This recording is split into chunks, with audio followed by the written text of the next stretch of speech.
우리에게 주시는 하나님의 말씀은 출애굽기 24장 1절에서 8절까지의 말씀입니다. 출애굽기 24장 1절에서 8절까지의 말씀을 교독하시고 마지막 절은 함께 합독하겠습니다. 또 모세에게 이르시되 너는 아론과 나답과 아비후와 이스라엘 장로 70명을 함께 여호와께로 올라와 멀리서 경배하고 너 모세만 여호와께 가까이 나아오고 그들은 가까이 나아오지 말며 백성은 너와 함께 올라오지 말지니라. 모세가 와서 여호와의 모든 말씀과 그의 모든 율례를 백성에게 전하매 그들이 한 소리로 응답하여 이르되 여호와께서 말씀하신 모든 것을 우리가 준행하리이다. 모세가 여호와의 모든 말씀을 기록하고 이른 아침에 일어나 산 아래에 제단을 쌓고 이스라엘 12지파대로 12기둥을 세우고 이스라엘 자손의 청년들을 보내어 여호와께 서로 번제와 화목제를 드리게 하고 모세가 피를 가지고 반은 여러 양푼에 담고 반은 제단에 뿌리고 언약서를 가져다가 백성에게 낭독하여 듣게 하니 그들이 이르되 여호와의 모든 말씀을 우리가 준행하리이다. 모세가 그 피를 가지고 백성에게 뿌리며 이르되 이는 여호와께서 이 모든 말씀에 대하여 너희와 세우신 언약의 피니라. 아멘. 할렐루야. 오늘도 우리 예배 가운데 함께 하신 주님을 찬양합니다. 그리고 오늘은 설 명절인데요, 오늘도 하나님께서 주시는 놀라운 은혜의 복, 풍성의 복, 또한 장대케 되는 하나님의 놀라운 복을 다 풍성하게 받아 누리시는 우리 모두가 되시기를 예수님의 이름으로 축복합니다. 오늘 본문에 있는 말씀은 하나님께서 이스라엘과 약속을 이 피를 뿌리며 서명한 내용을 담고 있습니다. 그러니까 언약을 맺는데 피의 언약을 맺고 계시는 내용입니다. 이전까지는 하나님께서 이 택한 백성과 언약을 맺으실 때 이 개인이나 가족, 그러니까 아브라함을 불렀을 때, 그리고 그 다음에 이삭과 야곱은 이제 집안이 되는 거죠. 이렇게 가족을 상대로 하셨지만 이제 430년이 지나고 나서 출애굽을 할 때는 이스라엘이 거대한 한 민족을 이루게 되어서 이제 세월도 많이 되었고 백성의 숫자도 많아져서 이제는 새로이 언약을 맺으실 필요가 있게 되었습니다. 그래서 한 국가를 상대로 하는 언약이니만큼 거기에는 절차와 의식이 필요했습니다. 오늘 본문을 보면 모세가 이 짐승의 피를 취하여 제단에 뿌리고 그리고 번제와 화목제를 드림으로 하나님과 이스라엘 백성 가운데 언약이 맺어지는 것을 보게 됩니다. 이 내용이 레위기 17장 11절에 보면 조금 구체적으로 말씀하신 내용이 나오는데 육체의 생명은 피에 있음이라 내가 이 피를 너희에게 주어 제단에 뿌려 너희의 생명을 위하여 속죄하게 하였나니 생명이 피에 있으므로 피가 죄를 속하느니라 라고 말씀하시면서 이 피의 언약을 맺게 하십니다. 그래서 이스라엘 백성이 거룩한 하나님의 백성이 되기 위해서는 피를 속하는 죄를 속하는 피의 흘림이 있어야 한다라고 말씀하시면서 이 피 흘림의 피의 언약을 맺으시는 것입니다. 오늘 보면 6절 말씀을 보면 모세가 피를 가지고 반은 여러 양푼에 담고 반은 제단에 뿌리며 라고 말합니다. 반은 제단에 뿌립니다. 제단이 어디입니까? 하나님의 거룩과 의와 영광, 성결을 상징하는 것입니다. 그러니까 제단은 그런 겁니다. 그런데 반은 누구에게 뿌리냐면 사람의 이스라엘 백성들에게 뿌립니다. 그러니까 하나님의 은혜와 축복을 받기 전에 먼저 하나님의 의가 그러니까 하나님의 의가 충족되어야만 하는 것입니다. 그러니까 죄인이 구원받기 전에 먼저 흠없는 어린 양의 피, 그러니까 예수 그리스도의 피가 흘려져야만 구원을 우리가 받듯이 이스라엘 백성들이 하나님의 백성이 되기 위해서는 죄를 깨끗이 한 거룩함이 먼저 수반되어져야 한다라는 것입니다. 오늘 이 시간에는 하나님과 이스라엘 백성들 간의 이 언약 체결의 이 과정을 살펴보면서 어린 양의 피로 구속, 죄사함을 받은 하나님의 자녀가 된 우리가 매일매일의 삶 가운데서 어떻게 살아야 하나님의 복을 받는 삶을 살 수 있을 것인가, 그거에 대해서 살펴봄으로 은혜를 받고자 하는 것입니다. 첫째로 우리가 하나님의 복을 받는 삶을 살기 위해서는 하나님께 경배의 삶을 살아야 하는 것입니다. 본문 1절을 보면 또 모세에게 이르시되 너는 아론과 나답과 아비후와 이스라엘 장로 70인과 함께 여호와께로 올라와서 그 다음에 멀리서 경배하고 라고 말씀합니다. 그러니까 여기에 보면 하나님께서 이스라엘 백성들과 언약을 맺으시기 전에 이스라엘에게 무엇을 요구하십니까? 먼저 경배할 것을 요구하고 계십니다. 여기서 우리가 깨닫게 되는 것은 모든 일의 첫 순서, 그러니까 첫 시작, 우선순위는 하나님께 경배와 예배를 드림으로 시작된다. 즉 먼저 하나님을 인정함으로 시작된다라는 것입니다. 그래서 우리 주님께서도 십자가를 지시기까지 하나님께 순종하신 것, 그것은 곧 하나님을 인정하는 것이고 하나님을 기쁘시게 하는 것에부터 시작된다라는 것입니다. 그래서 마태복음 3장 15절에 보면 예수님께서 요단강에 나와 세례요한의 세례 받으실 때 예수께서 대답하여 이르시되 이제 허락하라, 우리가 이와 같이 하여 모든 의를 이루는 것이 합당하라 하시니 이에 요한이 허락하는지라. 모든 의를 이루는 것, 즉 하나님을 기쁘시게 하고 하나님의 뜻에 순종하는 것이 먼저다. 예수님께서 공생의 사역을 통해서 첫 시작이 뭐였느냐?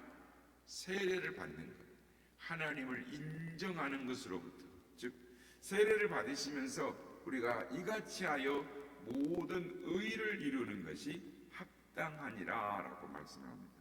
이 말씀은 먼저 하나님의 의를 이루는 것, 즉 모든 일에 있어서 먼저 하나님을 인정하고 그를 기쁘시게 하는 것이 우선되어져야 한다라는 것을 말씀하시는 것입니다.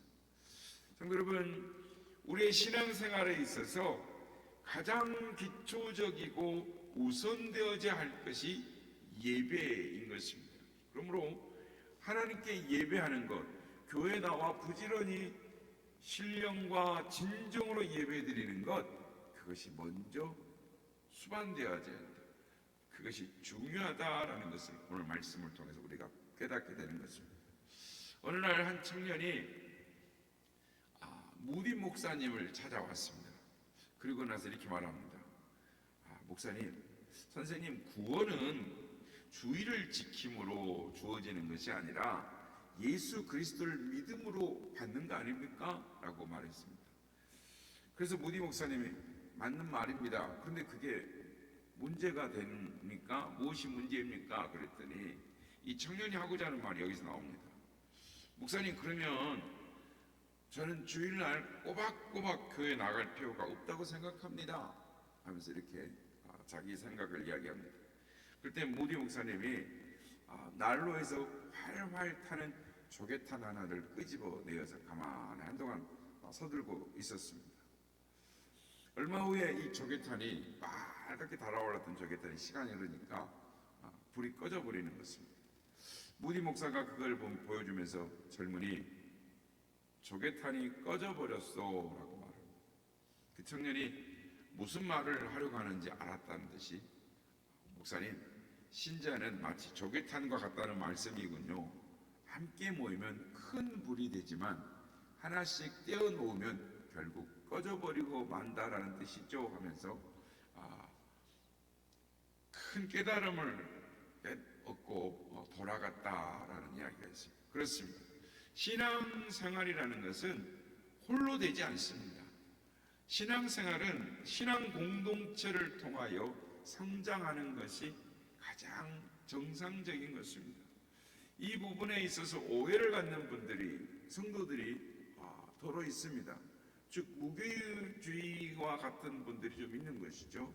여러분들은 공동체 예배에 대해서 새롭게 이해를 해야 하는 것입니다. 하나님을 섬기는 구체적인 행동이 예배 참석을 게을리하는 즉 성도, 신자가 좋은 신앙을 유지한다는 건 참 어렵습니다.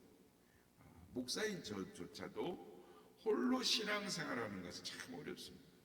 그래서 이렇게 제가 예전에도 한번 말씀을 드린 적이 있습니다만, 이렇게 새벽 예배에 나오는 성도님들이 있기 때문에 저 또한 새벽 신앙을 이어가는 것이죠. 홀로 하나님 앞에 새벽 신앙을 세우는 거 쉽지 않습니다. 선교제에 나아가서 홀로 복음을 증거하고 신앙을 유지하며 살아가는 것, 선교사님들의 고백이 어렵다라고 말씀합니다. 그렇습니다. 신앙생활의 필수 조건이 되는 교회 출석, 즉 예배 출석을 결코 소홀히 해서는 안 되는 것입니다. 우리가 하나님께 복을 받는 삶, 하나님께 복을 받기 위한 먼저 선결되는 조건은 뭐냐면 하나님께 예배하는, 경배하는 것이 우선되어져야 하는 것입니다. 두 번째는 하나님의 복을 받기 위해서는 말씀이 뒤따라야 하는 것입니다. 오늘 부분 3절에 보면 모세가 와서 여호와의 모든 말씀과 그 모든 율례를 백성에게 전하매 그들이 한 소리로 응답하여 이르되 여호와께서 말씀하신 모든 것을 우리가 준행하리이다. 모든 말씀을 우리가 준행하리이다 라고 말합니다. 주님이 십자가에 피 흘려 돌아가신 것도 주님께서 모든 말씀, 즉 하나님의 모든 기록되어진 말씀을 다 이루시고 나서 선지자들이 했던, 기록되었던 애언의 언약의 약속들을 다 행하신 후에 십자가의 길로 올라가셨습니다. 그러니까 말씀이 중요한 것이죠. 모택동이 이 중국을 통치하고 있을 때 일입니다. 극동방송에서 이 방송할 때인데 극동방송에 중국에로부터 한 통의 편지가 왔습니다. 이 당시 중국은 이 문화혁명으로 인해서 성경을 모조리 불살라 버렸습니다. 그래서 중국 교회에는 이 성도들이 성경을 볼 수가 없습니다. 지금도 중국 교회에는 핍박이 있고 선교사가 한 명도 없습니다. 다 내침을 당해서 중국의 지하교회에도 많은 지금 제재가 있습니다. 그런데 그 당시에도 문화혁명 모택동이들 성경을 다 가져다가 다 태워버렸기 때문에 성경을 구할 수가 없어요. 그래서 그 당시에 극동방송에서 전파를 통해서 중국어로 전파를 쏩니다. 밤 자정부터 중국어로 성경을 읽어주었는데 이 열심히 이 성경을 받아 적던 중국의 한 성도가 성경 계시록, 요한계시록 22장까지 다 받아 적었지만 사무엘상 15장을 읽을 때에 방송 상태가 고르지 못해서 잘 받아쓰지 못했으니 죄송하지만 사무엘상 15장 그 부분을 다시 한 번만 읽어달라라고 편지가 왔습니다. 이 편지에 너무 감격한 이 아나운서, 중국어로 읽은 아나운서가 그 편지를 잘 받았다고 다음에 몇 월 며칠 날 그것을 다시 읽어드릴 테니 준비해달라고 하면서 그 내용을 눈물을 흘리면서 이렇게 방송에 나왔다는, 드디어 그날이 되었습니다. 아나운서가 다른 날보다 그 성경을 좀 더 천천히 또박또박 읽어주었다라는 것입니다. 그 후로 일주일에 한 통의 편지가 극동방송에 도착했습니다. 그 성도로부터 온 것이었습니다. 그 편지에 이렇게 나와 있습니다. 할렐루야, 하나님 감사합니다. 나도 이제 성경을 가지게 되었습니다. 그런데 내 성경은 짐으로 한 짐이나 됩니다. 왜냐하면 이 붓으로 받아 적었기 때문에 한 보따리가 아니라 한 짐인 거예요. 그는 이 편지 끝에 이렇게 기록했습니다. 성경을 다 받아 쓴 후 너무 감사하여 한동안 울었습니다라고 적혀 있었습니다. 사랑하는 성도 여러분, 우리는 이토록 귀한 성경을 얼마나 사랑하고 귀하게 여기고 있습니까? 하나님의 말씀을 사랑하고 가까이 대하는 우리가 되어야 하겠습니다. 성경을 처음 샀던 감격이 있으십니까? 저도 설 명절 때 초등학교 6학년 때 금박 성경을 샀습니다. 그 예배를 따라가면 장로님이 이 금박 성경을 이렇게 금박 성경으로 구역 예배를 제가 할머니 따라가면은 그래요. 그래서 나도 성경책을 하나님 갖고 싶어요. 그래서 설날 세뱃돈 받은 거 가지고 금박 성경을 한 권 샀던 것을 기억하고 있습니다. 그때 얼마나 설레고 감격스러웠던지 그 기억이 있습니다. 하나님의 말씀을 사랑하고 가까이 하는 우리가 되기를 소망합니다. 마지막으로 하나님 앞에 복을 받기 위해서는 하나님 앞에 제단을 쌓아야 하는 것입니다. 오늘 보면 4절에 보면 모세가 여호와의 모든 말씀을 기록하고 이른 아침에 일어나 산 아래에 제단을 쌓고 말합니다. 제단을 쌓고 나서 이스라엘의 12지파대로 12기둥을 세웠다라고 말씀합니다. 이 제단은 성도들의 모임, 함께하는 예배를 통해서 쌓는 공동의 제단이 있습니다. 그리고 각각 생활 속에서 드려지는 개인 제단이 있습니다. 그러니까 각각 생활 속에 이게 이제 제단이라는 게 각각 개인의 제단이 뭐냐면 큐티를 말하는 거죠. 하나님 앞에 찬송하고 말씀을 읽고 내게 주시는 말씀이 무엇인지를 생각하는 묵상하는 개인 큐티가 있습니다. 그리고 가정 제단이 있고 직장 제단이 있습니다. 이 잘 아는 이야기죠. 미국의 퀘이커 교도들이 참으로 신령과 진정으로 예배를 드린다 소문이 나서 외국의 목사님들이 이렇게 퀘이커 교도를 방문을 많이 합니다. 예배드리러.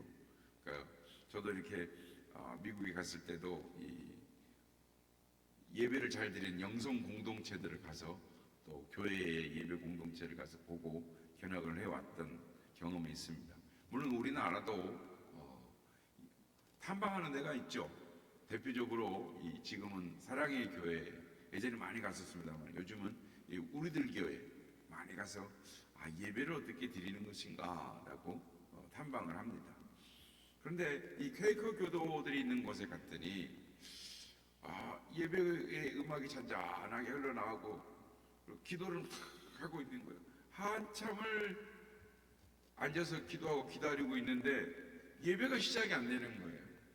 그래서 옆에 있는 사람한테 예배가 언제 시작되느냐라고 질문을 했더니 이 사람이 하는 말이 우리의 예배는 이 예배당을 나가는 순간부터 시작됩니다라고 말을 하더라는 것입니다. 그렇습니다. 우리 하나님은 우주적인 하나님이십니다. 그러므로 만약 교회 안에만 하나님이 계신다라고 생각한다면 그리스도인이 아닙니다. 하나님은 교회 밖에도 계시는 것이죠. 에드가 프랭크라는 사람이 제단이라는 시를 썼습니다. 그 제단의 시가 있는데 그걸 소개하고 말씀을 마치고자 합니다. 내가 아는 어떤 이는 공장 작업대를 늘 제단으로 생각하였고 어떤 이는 상점 계산대를 재물과 거룩한 봉사의 장소로 삼았으며 어떤 이는 일상 사무 보는 책상을 강대상으로 알고 일반 사물을 하늘의 왕이신 하나님의 사업으로 여겼고 우리 중 마르다라는 여자는 부엌 조리대를 성찬 테이블로 여겼으며 우편 배달부는 일상 다니는 길을 성전 안에서의 발걸음으로 생각하였고 매일 일어나는 일은 하나님과의 속삭임이 되었듯이 평범한 환경이 성전이 되어야 하리라. 매일매일 걸음을 하나님과 속삭임이고 평범한 환경은 성전 안에 사는 것처럼 살아야 하리라 라고 고백을 합니다. 그렇습니다. 모든 일을 할 때 하나님의 일을 하듯 하고 모든 사람을 만날 때 주님을 대하듯 사랑한다면 그 삶이 얼마나 거룩한 삶이 되겠습니까? 그것이 바로 예배의 시작인 것입니다. 오늘 본문은 하나님은 이스라엘 백성들과 언약을 맺으시면서 하나님의 자녀들이 어떻게 살아가야 하는가, 하나님께 나아가서 하나님의 복을 받는 삶은 어떠해야 하는가를 말씀을 하십니다. 바라기는 우리 모두의 삶 가운데 끊이지 않는 하나님을 향한 경배와 말씀에 대한 순종과 그리고 주님을 향한 사랑이 있기를 소망합니다. 그래서 매일매일 하나님을 향한 여러분의 가정과 개인의 재단, 직장의 재단이, 삶의 재단이 쌓여서 하나님의 임재와 능력을 경험하고 하나님의 복을 누리며 하나님께 영광을 돌리는 삶을 살아가시는 우리 모두가 다 되시기를 예수님의 이름으로 축복합니다. 내 주를 가까이 간구하고 십자가 짐 같은 고생이라 내 인생 소원을 늘 찬송하면서 주께로 나가길 원합니다. 내 곳에 가는 곳 옛야고를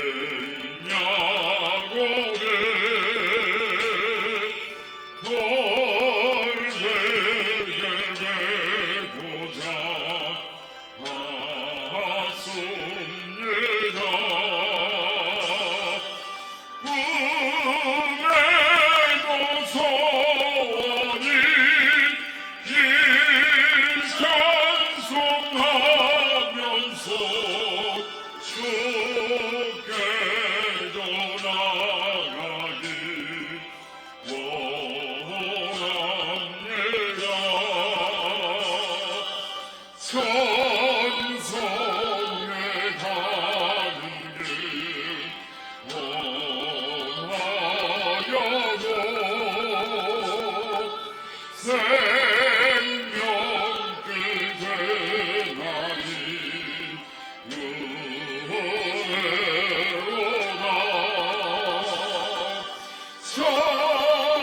천사를 부르리 늘 찬송하면서 주께로 나가길 원합니다. 야곱이 삼게요 일어나로 골다를 쌓은 돈 나가서 승질 때 되도록 늘 찬송하면서 주께로 나가길 원합니다.